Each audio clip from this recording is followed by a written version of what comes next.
Assalamualaikum warahmatullahi wabarakatuh. Alhamdulillah, salatu wassalamu ala Rasulillah wa ala alihi wa sahbihi wa mawalah, amma ba'd. Saudara-saudaraku yang saya cintai dan mudah-mudahan senantiasa dirahmati oleh Allah Subhanahu wa taala. Allah Subhanahu wa taala berfirman, a'udzu billahi minasyaitonir rajim. Wa anfiqu mimma razaqnakum min qabli an ya'tiya ahadakumul mautu fayaqula rabbi laula akhartani ila ajalin qarib fa asaddaq wa akum minas salihin wa la yu'akhirullahu nafsan idza jaa ajaluha wallahu khabirum bima ta'malun. Wa qala an-nabi sallallahu alaihi wasallam, man kana yu'minu billahi wal yawmil akhir falyukrim jarah. Pada kesempatan kali ini ingin saya sampaikan adalah satu kisah yang mudah-mudahan bisa menjadi bahan introspeksi buat diri kita semua.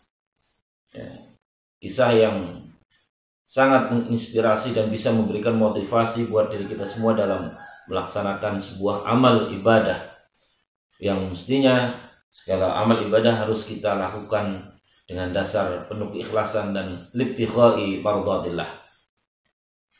Kisah ini adalah kisah yang pernah terjadi pada perjalanan spiritual ibadah seseorang yang bernama Abu Abdurrahman Abdullah bin Al-Mubarak Al-Khanzali Al-Marwazi. Perjalanan yang beliau lakukan ketika melaksanakan ibadah haji. Suatu ketika setelah selesai melaksanakan ritual haji, beliau istirahat sebentar, tidur, dan dalam tidurnya beliau bermimpi melihat dua orang malaikat yang sedang berbicara. Akhirnya Abdullah bin Al-Mubarak tersebut kemudian mencoba mendengarkan pembicaraan kedua malaikat tersebut. Yang satu bertanya, berapakah jumlah jamaah haji tahun ini yang datang? Jawab malaikat yang lainnya, sekitar 700.000 jamaah. Kemudian bertanya lagi, dari 700.000 jamaah tersebut, berapa jamaah haji yang diterima oleh Allah SWT? Jawab malaikat yang satu, ternyata tidak ada satupun dari jamaah haji itu yang diterima oleh Allah SWT. Mendengar jawaban malaikat yang mengatakan bahwasanya dari 700.000 jamaah itu tidak ada satupun yang diterima ibadah hajinya oleh Allah SWT, Abdullah bin Al-Mubarak kemudian kaget dan merinding sambil tetap mendengarkan pembicaraannya. Namun malaikat yang satunya lagi kemudian menyampaikan bahwa tetapi akhirnya 700 jamaah haji yang beribadah saat itu bisa diterima jamaah hajinya oleh Allah SWT disebabkan karena satu orang yang sebetulnya orang tersebut tidak melaksanakan haji. Malaikat yang satu kemudian bertanya, siapakah gerangan orang yang tidak berangkat haji tetapi kok bisa menyebabkan orang yang haji di jumlah 700.000 itu bisa makbul semua? Kemudian disampaikan bahwa itu adalah Sa'id bin Muhafah, seorang yang pekerjaannya atau profesinya adalah tukang sol sepatu yang ada di Damsyik atau Damaskus. Jamaah rahimakumullah, terbangunlah Abdullah bin Al-Mubarak tersebut dari tidurnya sambil menangis, kemudian menyelesaikan ibadah hajinya. Setelah selesai ibadah haji, beliau tidak segera pulang ke rumah tetapi langsung menuju ke Damaskus, Syria. Nah, di sana mencoba bertanya kepada seluruh tukang sol sepatu yang ia jumpai. 1, 2, 3, 1, 2, akhirnya didapatkan informasi bahwa ada tukang sol sepatu yang namanya Sa'id bin Muhafah. Ia rumahnya di pinggir kota, sambil ditunjukkan arahnya. Datanglah Abdullah bin Al-Mubarak tersebut ke rumah Sa'id bin Muhafah. Sampai di depan rumahnya, ia melihat betapa rumahnya sangat sederhana dan melihat seseorang yang dengan baju yang lusuh. Kemudian ia memperkenalkan diri kepada Sa'id bin Muhafah. Bertanya terlebih dahulu, apakah kamu betul Sa'id bin Muhafah? Iya, aku adalah Sa'id bin Muhafah. Siapakah gerangan Tuan? Aku adalah Abdullah bin Al-Mubarak. Mendengar jawaban dari Abdullah tersebut, ternyata Sa'id bin Muhafah sudah sangat mengenal beliau. Karena apa? Abdullah bin Al-Mubarak adalah seorang ulama yang sangat terkenal. Akhirnya beliau dengan kaget bertanya, ada gerangan apa? Syekh, Ustaz, Kiai kok datang ke gubuk saya, ini ada apa? Pasti ada sesuatu yang tidak biasa. Kan seperti itu. Ikhwani rahimakumullah. Akhirnya Abdullah bin Al-Mubarak ini juga bingung mau ngomong dari mana. Tapi akhirnya menceritakan kisah mimpinya kepada Sa'id bin Muhafah tersebut. Akhirnya bertanya, nih, sebetulnya amal apa sih? Coba ceritakan perjalanan hidupmu. Apa yang menyebabkan kok bisa kamu kok diterima hajinya, bahkan kamu tidak haji, dan menyebabkan juga amalmu itu kok ternyata kami yang haji yang tadinya ditolak menjadi diterima. Tidak ada cerita-cerita. Akhirnya apa? Ketemulah, oh begini, saya itu setiap tahun, setiap masuk pada bulan haji, mendekatinya, kemudian saya mendengarkan lantunan labbaik Allahumma labbaik, labbaik la syarika laka labbaik, innal hamda wan ni'mata laka wal mulk la syarika lak. Lantunan-lantunan itu membuat hatiku terenyuh, rindu akan datang ke Baitullah Makkah Al-Mukarramah.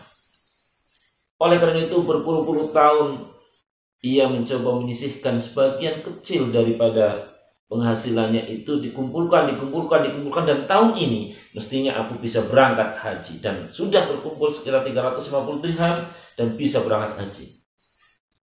Kemudian Abdullah bin Al-Mubarak bertanya lagi, tapi kamu gak haji kan? Iya, dijawab oleh Sa'id bin Muhafah. Iya, memang gak haji. Apa sebabnya? Ketika aku akan berangkat haji, istriku dalam kondisi hamil dan sedang ngidam yang sangat. Dan waktu itu sebelum berangkat, istriku mencium bau masakan yang sangat sedap. Nah, saking sedapnya istriku kepengen masakan tersebut. Mas, tolonglah itu coba dicarikan dari mana sumbernya. Aku kepengen, minta sedikit lah masakan itu. Nah, karena sebagai seorang suami yang setia, ya, jadi suami itu harus setia, apa yang diinginkan oleh istrinya ya kalau bisa dipenuhi, ya. Jadi suami itu harus setia. Ini contohnya Sa'id bin Muhafah, udah mau ibadah haji aja masih sempat kemudian menyempatkan mencari sumber makanan itu. Bismillah, karena setia sama istrinya, apalagi lagi hamil, lagi ngidam. Ya, dia datang, carilah, akhirnya ternyata tidak jauh dari rumahnya. Itu ada sebuah rumah yang dengan bangunan yang sangat tidak sempurna boleh dikatakan, dan hampir roboh. Setelah masuk di dalamnya ada seorang janda dengan 6 orang anaknya sedang memasak. Nah, akhirnya Sa'id bin Muhafah menyampaikan unek-uneknya apa yang ia kehendaki.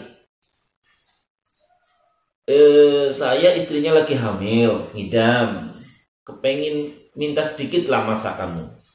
Nah, tuan rumahnya diam. Ibu itu diam aja. Karena diam takut tidak didengarkan, diulangi kedua kali. Istri saya kepengin minta sedikit lah. Berapapun kamu jual, saya beli sedikit saja. Mendengar itu kemudian dijawab oleh ibu tadi, ini tidak dijual, sambil berlinang air mata. Sa'id bin Muhafah bingung, loh kok berlinang air mata, nangis, kenapa kok nangis? Akhirnya bertanya, ini kenapa?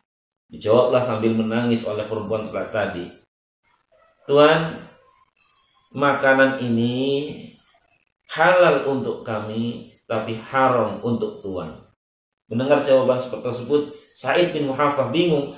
Masa ada makanan yang halal buat dia, tetapi kok haram buat saya? Padahal sama-sama seorang muslim juga. Mestinya halal ya halal, haram ya haram. Nah akhirnya, lu kok bisa? Tolong sebabnya apa ini? Nah, akhirnya dijawab oleh sebabnya bahwa ini kami itu berhari-hari sudah belum makan dan tadi itu melihat ada seekor keledai yang mati. Nah ketika mati kemudian saya ambil bagian dagingnya, saya masak. Makanya makanan ini haram untuk kami, haram untuk Tuhan, halal untuk kami. Mendengar cerita tersebut, kisahnya, akhirnya Sa'id bin Mu'afah pulang ya sambil nangis bercerita sama istrinya. Akhirnya apa, sama istrinya juga nangis. Akhirnya masak yang banyak kemudian dibawa ke rumah tersebut, dikasihkan, ini tolong buang makanan itu, makan ini saja yang sudah kami masak.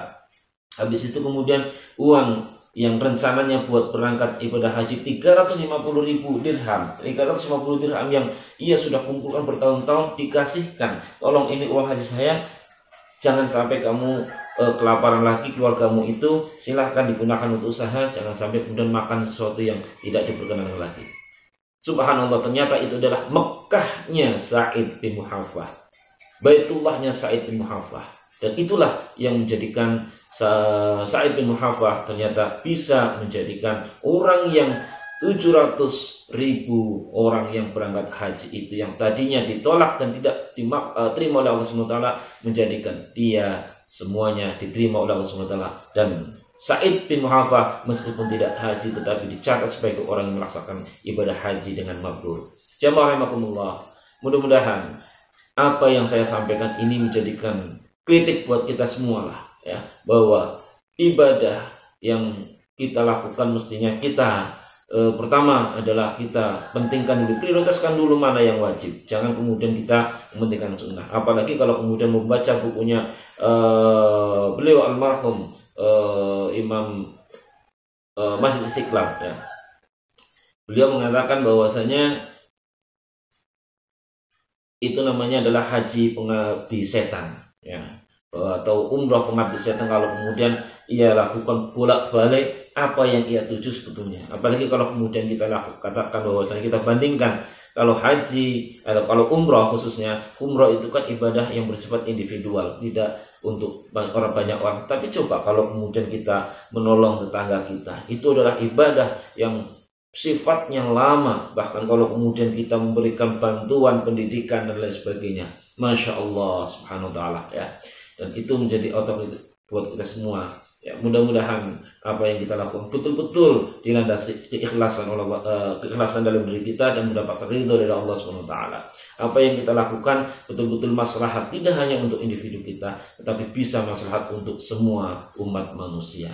Mudah-mudahan Allah SWT memberikan keterangan dalam diri kita semua sehingga kita dapat melaksanakan segala hal betul-betul dengan penuh keikhlasan, dan apa yang kita lakukan dapat mendapatkan mardhatillah. Dan janganlah egois. Ingat, usia Allah yang menentukan. Jangan kemudian kalau kita mengatakan sudah antri lama-lama nanti malah mati. Siapa yang menentukan mati? Ingat, ibadah haji adalah wajib, umroh adalah sunnah.